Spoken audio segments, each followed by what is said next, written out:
Hey folks, happy Tuesday, April 7th. I know this message is delayed, but I still wanted to make sure you received something. Today's training session is in honor of my mother. Happy birthday to you, my angel. Today she would have been 61.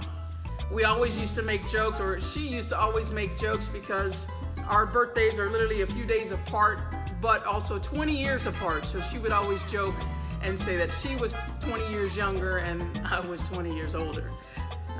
Always brings a smile to my face. But I really hope you all enjoyed the training sessions. Again, take your time with them. Do it as you can, what you're comfortable with. I wish you the best. Thank you for your support.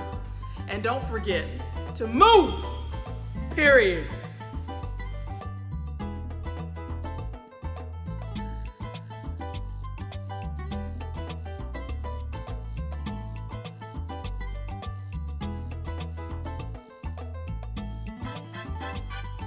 Okay, full speed ahead. We're going to start off with the warm-up. We're going to give you part of the warm-up that we do here.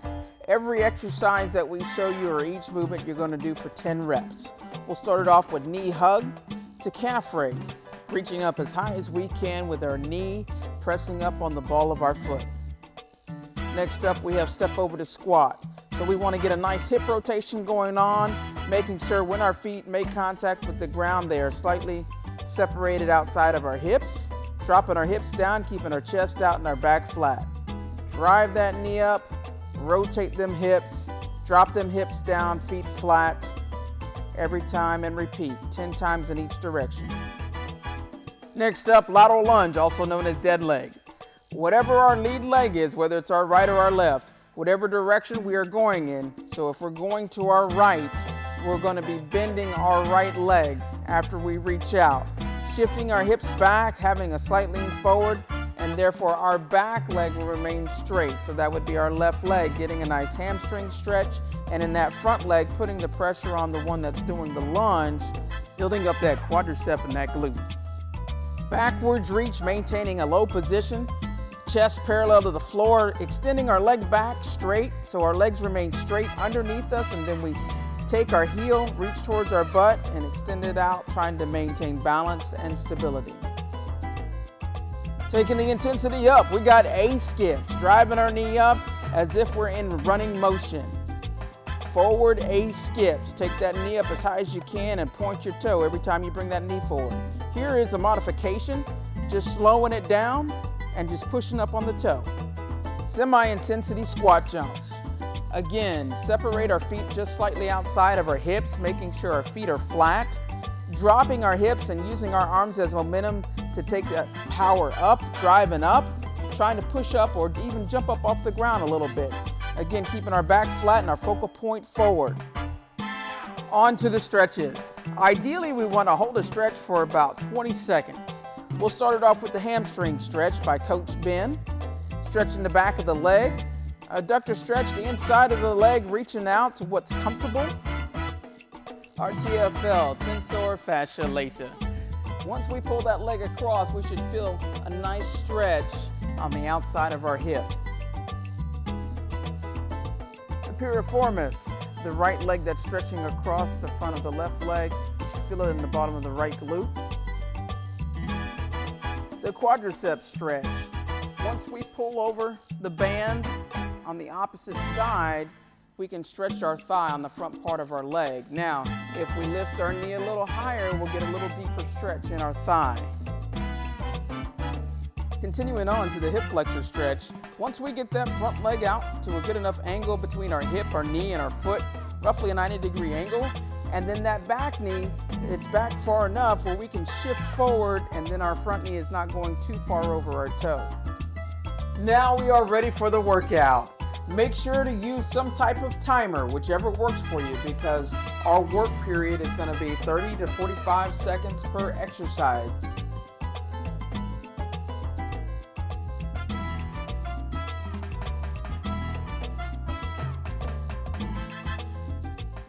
Sprint to back pedal. Every time we go forward, we want to have a slight lean forward. Every time we backpedal, we still want to have a slight lean forward.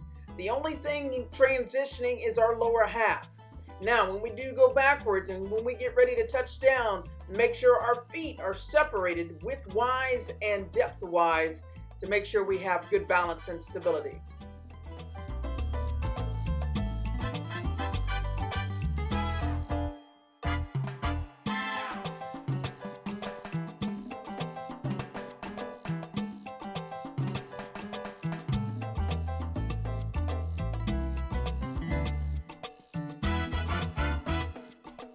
Jumping rope. We can do this with or without a jump rope.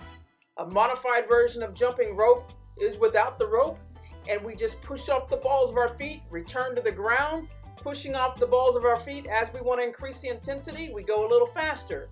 Then if we want to bring the jump rope into play, go right ahead.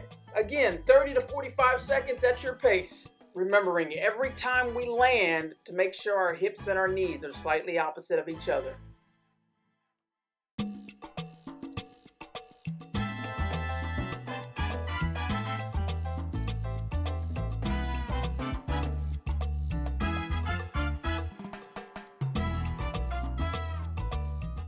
Lateral figure eight. The cones can be anywhere from 5 to 8 feet apart. We're moving through the cones in a low position, trying to keep our feet somewhat flat as we're moving laterally, pushing our body around the cones, making an 8, the number 8.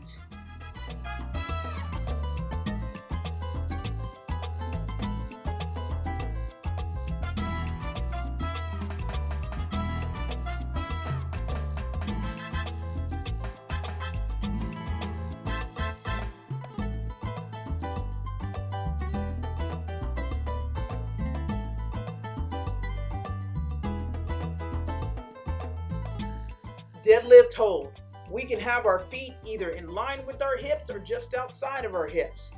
What's the difference between a deadlift hold and a squat hold? In a deadlift hold, our hips are going to be higher than our knees. Okay, so shoulders higher than our hips, hips higher than our knees. Our hand positioning, we can either hold them in front of our chest or we can extend our arms all the way out in front of us. Whichever works best for you, keeping our focal point forward and our back flat.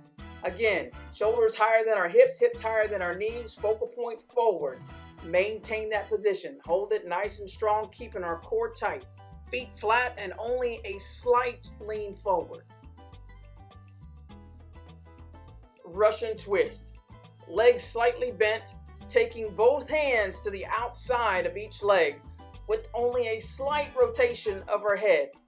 More just our upper body. Again, our head doesn't necessarily need to turn all the way. Slight rotation, whether we have a gallon jug or just our hands. Doing the best we can in our rotation to push our chest out. Therefore, we can decrease the amount of roundness we have in our back.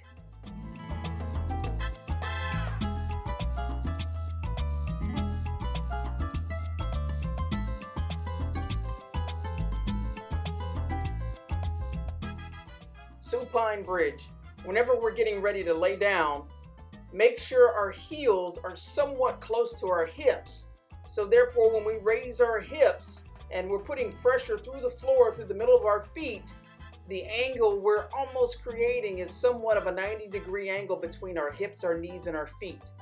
Again, press up and then try to return our hips back down to the ground under control.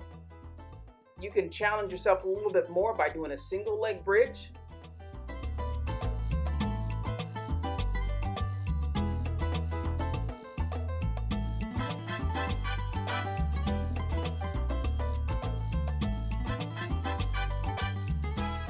Congratulations, you've made it through the first round. Please take a water break. Your rest time should be 45 to 90 seconds and then return at it. Okay, here we go.